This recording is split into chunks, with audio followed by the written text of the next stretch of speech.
Advocate Vasant സിറിയക്ക് ഇതിൽ ഏറ്റവും പ്രധാനം, ഇത് നമ്മൾ മുൻപ് കണ്ടിട്ടുള്ളത് ഉത്തരേന്ത്യൻ സംസ്ഥാനങ്ങളിലാണ്. അത് ദക്ഷിണേന്ത്യയിലേക്ക് കൂടി വരുമ്പോൾ തെലങ്കാന അതിനുള്ള ഏറ്റവും പര്യാപ്തമായ തരത്തിൽ ആ സംസ്ഥാനം പാകപ്പെടുകയാണ് എന്നുള്ളതാണ്. രേവന്ത് റെഡ്ഡി കേരളത്തിലാണ്. പിണറായി വിജയനെ വർഗീയവാദി എന്ന് കേരളത്തിൽ വന്ന് വിളിക്കുന്ന അതേ ദിവസമാണ് ഒരു കൂട്ടം വർഗീയവാദികൾ ഇത്തരത്തിൽ ആ സ്കൂളിന് മുന്നിൽ അഴിഞ്ഞാടുന്നത്.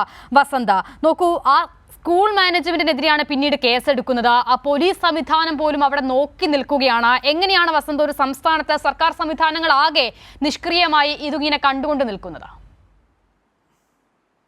അല്ല അസിത, നോക്കൂ, രേവന്ത് റെഡ്ഡിയോട് വളരെ കൃത്യമായി കേരളത്തിന്റെ പ്രതിപക്ഷ നേതാവ് ശ്രീ വി ഡി സതീശൻ ഈ കാര്യങ്ങൾ ഉന്നയിക്കുകയും അദ്ദേഹവുമായി സംസാരിക്കുകയും ചെയ്യുകയും അതിനുശേഷം അവിടെ കൃത്യമായ നിയമ നടപടികൾ ഉണ്ടാകുമെന്ന് അദ്ദേഹത്തിന് ഉറപ്പ് നൽകുകയും ചെയ്തു. കേരളത്തിന്റെ പ്രതിപക്ഷ നേതാവ് നേരിട്ട് ഈ വൈദികനെ വിളിച്ചു എന്ന് അദ്ദേഹം തന്നെ പറയുന്നുണ്ട്. അദ്ദേഹം തന്നെ പറയുകയാണ്, എന്നെ കേരളത്തിന്റെ പ്രതിപക്ഷ നേതാവ് ശ്രീ വി ഡി സതീശൻ വിളിച്ച് സംസാരിച്ചിരുന്നു, എല്ലാ നിയമസഹായങ്ങളും എല്ലാ രാഷ്ട്രീയ സഹായങ്ങളും അവിടെ വാഗ്ദാനം ചെയ്യപ്പെട്ടു എന്നാണ് പറയുന്നത്. നോക്കൂ, പരാതി കിട്ടി. ഏറ്റവും ആദ്യം പരാതി കൊടുക്കുന്നത്, ഈ ആക്രമണത്തിന് മുമ്പേ പരാതി കൊടുക്കുന്നത് ചില എന്താ പറയുന്നത്, പേരൻസിനെ ഉപയോഗപ്പെടുത്തിക്കൊണ്ട് അവിടുത്തെ സംഘപരിവാർ സംഘടനയാണ്. അപ്പോൾ ആദ്യത്തെ പരാതി അവിടെ രജിസ്റ്റർ ചെയ്യപ്പെട്ടു എന്നുള്ള യാഥാർത്ഥ്യമാണ്. പക്ഷേ ഈ വളരെ കൃത്യമായ ഈ നീച പ്രവർത്തിക്കെതിരായി RSSന്റെ സംഘപരിവാരത്തിന്റെ വളരെ കൃത്യമായ ന്യൂനപക്ഷ പീഡനത്തിനെതിരായ നടപടി അവിടെ ഉണ്ടാകും. നിങ്ങളിപ്പോൾ എടുത്തു ചാടി ഇതിനെ കോൺഗ്രസിന്റെ തലയിൽ വെക്കാൻ ശ്രമിക്കുന്നത് RSSന്റെ ഭാഷ്യമാണ് എന്ന് പറയാതിരിക്കാൻ പറ്റില്ല. നോക്കൂ, കാസ അടക്കം RSSന്റെ പിൻബലത്തോടുകൂടി, സ്പോൺസർഷിപ്പോടുകൂടി, ഫണ്ടോടുകൂടി പ്രവർത്തിക്കുന്ന ക്രിസ്ത്യൻ സംഘടനയായ കാസ അടക്കമുള്ളവർ പറഞ്ഞ അതേ നരേറ്റീവാണ് ഇപ്പോൾ കൈരളി പറയുന്നത്. ഇവിടെ ഇപ്പോൾ ഞങ്ങൾക്ക് RSSന്റെയോ സംഘപരിവാറിന്റെയോ നറേറ്റീവ് പറയേണ്ട ഒരു ആവശ്യവുമില്ല. ഇപ്പോൾ വസന്ത് തന്നെ പറയുന്നുണ്ട് ഈ വിഷയത്തിൽ കേരളത്തിലെ പ്രതിപക്ഷ നേതാവ് രേവന്ത് റെഡ്ഡിയോട് കൂടി സംസാരിച്ചു എന്ന്. ആ വാർത്ത വരുന്നത് വരെ ഈ വിഷയത്തിൽ രേവന്ത് റെഡ്ഡിയുടേതായിട്ടുള്ള ഒരു പ്രതികരണമോ ആ സ്റ്റേറ്റ് സ്വീകരിക്കുന്ന ഏതെങ്കിലും തരത്തിലുള്ള നിയമ നടപടിയോ ഒരു വാർത്തകളിലും ഇല്ല. അവിടെയാണ് കേരളത്തിലെ പ്രതിപക്ഷ നേതാവിന് ഈ വിഷയം ഞാൻ രേവന്ത് റെഡ്ഡിയോട് സംസാരിച്ചുവെന്നും അദ്ദേഹം നടപടി സ്വീകരിക്കുമെന്ന് ഉറപ്പ് നൽകി എന്നും പറയേണ്ടി വരുന്നത്.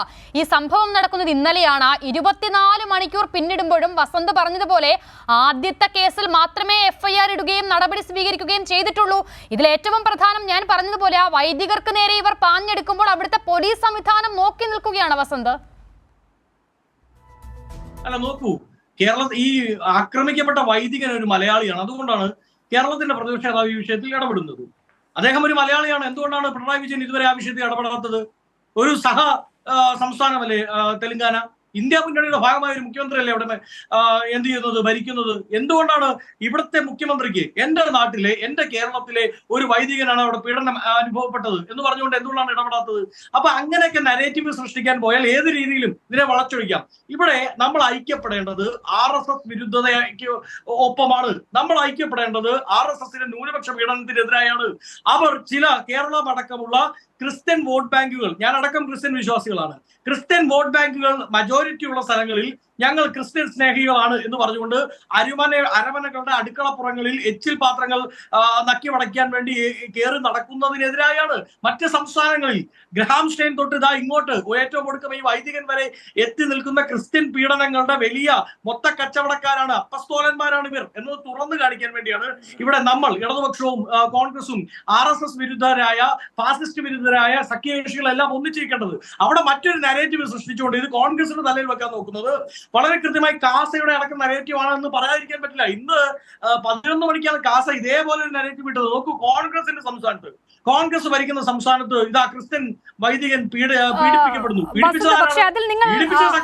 വസന്ത്, അതിനെ അങ്ങനെ ഒരു വിഭാഗം, അത് കാസ എന്നല്ല ഏതൊരു വിഭാഗവും അങ്ങനെ ഒരു ആശങ്ക പറയുമ്പോൾ നിങ്ങൾ അതിനെ അത് BJP നറേറ്റീവായിട്ട് കാണുന്നതിന് പകരം, ഞാൻ അതാണ് തുടക്കത്തിൽ സൂചിപ്പിച്ചത്, ഉത്തരേന്ത്യൻ സംസ്ഥാനങ്ങളിൽ ഇതുപോലെയുള്ള സംഭവങ്ങൾ നമ്മൾ ഒരുപാട് കണ്ടിട്ടുണ്ട്. അവിടെ BJP അതിന് എല്ലാ തരത്തിലുമുള്ള മണ്ണൊരുക്കി കൊടുത്തിട്ടുണ്ട്. പക്ഷെ അത് ഉണ്ടാകില്ല എന്ന് നമ്മൾ പ്രതീക്ഷിക്കുന്ന BJP ഇതര സംസ്ഥാനങ്ങളിൽ പോലും അത് ഉണ്ടാകുന്നു എന്നുള്ളതാണ് ആ തരത്തിൽ പറയപ്പെടുന്ന എല്ലാ നറേഷനുകളുടെയും അടിസ്ഥാനം. വസന്ത്, എന്താണ് അത് മനസ്സിലാകാത്തത്?